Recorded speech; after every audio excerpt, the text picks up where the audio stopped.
So often you're talking with a landholder, they'll have a wet patch in their paddock, and sometimes some of the most amazing wetlands that we've found, we've actually been driving through to look at another part of the property, and you all of a sudden go, do you realise how spectacular or environmentally significant that wet patch in your paddock is? Wetlands are a really interesting vegetation community. They're quite different from other parts of the landscape. They've essentially evolved to deal with a lot of disturbance. So they flood and dry basically year on year as a result of that wetting drying cycle and that big disturbance. There's a lot of activity in terms of vegetation growth and so on, which is what attracts bird life, insects, bats, mammals to the site. There's this boom of productivity and vegetation and water. And they're also, on top of that, they're a filter for water from in the landscape as well. So they're an important role in that regard. My role through this wetland project has been to work with partners, government departments, forestry and private landholders to work on wetland protection and preservation, restoration. So the key wetlands that we've been working on through this program have been seasonal herbaceous wetlands. They're a wetland that's quite shallow in the landscape. They'll tend to hold water for 1 to 3 or 4 months of the year. Very floristically diverse, often have a great variety of wildlife associated with them as well.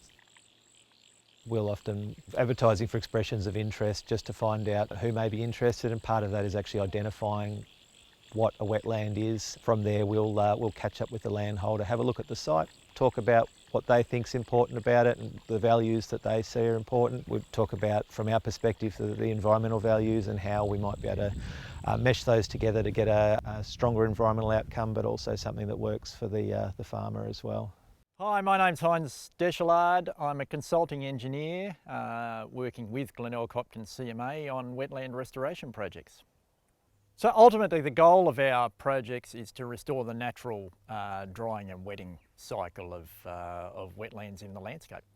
When the CMA comes to me with a site they've identified for wetland restoration, I look at how we are going to retain water back in the area, whether that be by blocking drains or building rock chutes through areas that have eroded.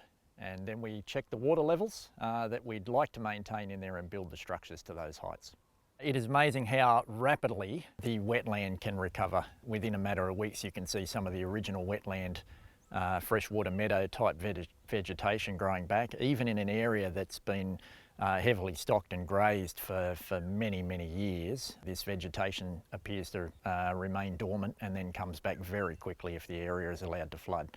And then very soon after you'll see birds returning and life in general. It becomes a completely different scene from what it was before the works were done.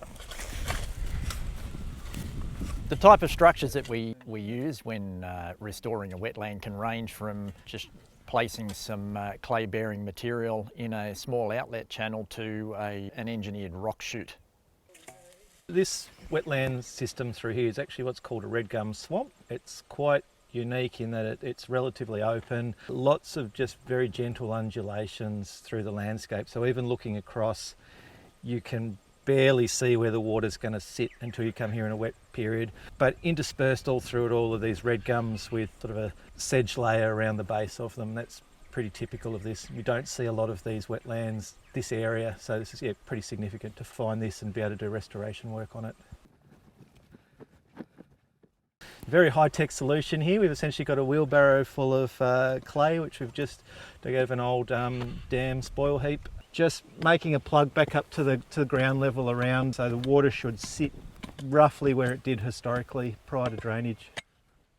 See here is one of our more simple blocks on a drainage line. What we've done, essentially geofabric bags filled with material laid and sort of overlapped like you would laying bricks. We'll give this a chance to fill, get an idea of whether it's about the right height, and if it is, we'll then cover that with soil and just create a natural batter so that will then grass over, and in time you'll probably struggle to notice it's there, other than there'll be a bit more water, fingers crossed, in the wetland the other side.